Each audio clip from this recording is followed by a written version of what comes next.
ঝিনাইদহের কালীগঞ্জে বিএনপির সমন্বয় সভায় দুই পক্ষের মধ্যে ব্যাপক সংঘর্ষের ঘটনা ঘটেছে। এ সময় থানায় ঢুকে পুলিশের উপর হামলা চালানো হয়। এতে ৩ পুলিশ সদস্য সহ অন্তত ৮ জন আহত হন। শুক্রবার দুপুরে ঝিনাইদহ ৪ আসনে বিএনপি মনোনীত প্রার্থী রাশেদ খানের নির্বাচনী অফিসে এ ঘটনা ঘটে।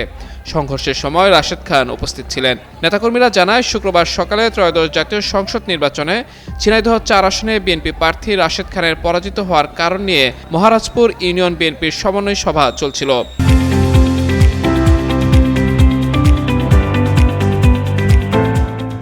এ সময় সভায় মহারাজপুর ইউনিয়নের চেয়ারম্যান খুরশিদ আলমের বিরুদ্ধে জামায়াতের পক্ষে প্রচারণার অভিযোগ তোলেন ইউনিয়ন বিএনপির সভাপতি শাহজাহান আলী।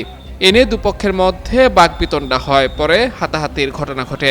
এক পর্যায়ে তারা থানায় ঢুকে পুলিশের উপর হামলা করে। এতে ৩ পুলিশ সদস্য আহত হন। পরে পুলিশ লাঠিচার্জ করে পরিস্থিতি নিয়ন্ত্রণে আনে।